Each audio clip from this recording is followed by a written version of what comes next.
আজকের সাংবাদিক সম্মেলনের উদ্দেশ্য এবং আমরা সরকারের কাছে যে দাবিগুলি উত্থাপন করেছি মানুষের স্বার্থে, মানুষের এই দেশের জনগণের স্বার্থে তা উল্লেখ করা হয়েছে।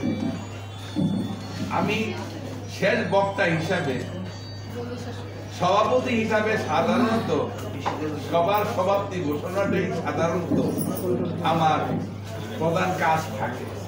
তারপর যেহেতু এই সাংবাদিক সম্মেলনে উপস্থিত হয়েছে, তবে এরই মধ্যে আমার দু একটি প্রশ্ন মনে জেগেছে, মনে লেগেছে, যেটা আপনারা আমাদের করেছেন।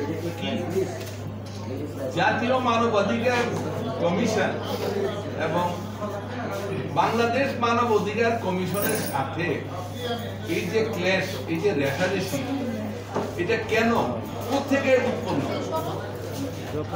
দেখুন, বাংলাদেশ মানবাধিকার কমিশন BHRCর উদ্যোগে, প্রচেষ্টায় জাতীয় মানব অধিকার কমিশন তৈরি হয় সরকারের ছত্রছায়ায় বা এটা সরকারি প্রতিষ্ঠান হিসাবে। আমরা বিভিন্ন জায়গায়, বিশেষ করে ইউএনওতে বিভিন্ন সম্মেলনে গেলে, তোমাদের দেশে জাতীয় মানব অধিকার বলে মানবাধিকার কমিশন নাই কেন? যারা সরকারের ছত্রছায়ায় থেকে সরকারকে ভালো মন্দ পরামর্শ দেবে, সরকারকে সমালোচনা করবে, তার মন্দ দিকটা ধরে তুলবে এবং মানবতা বিরোধী যদি কোনো কার্যকলাপ করে তার থেকে তাদেরকে বিরত রাখবে।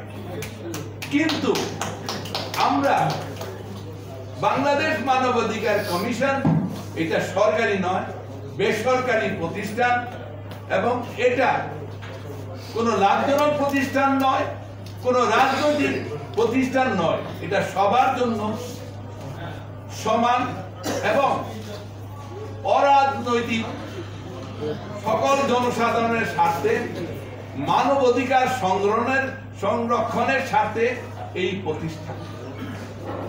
বিগত সরকার কি করেছে, মানবতা বিরোধী কি কাজ করেছে, আয়নাঘরের কি ভূমিকা ছিল, আমাদের মন্ত্রী মিনিস্টার সাহেবদের, আমলাদের ঘরে কোটি কোটি টাকা কিভাবে তারা রোজগার করেছে, আপনারা পত্রিকা পড়লেই বুঝতে পারবেন এক একজনের নামে কি কি প্রচারণা আসছে।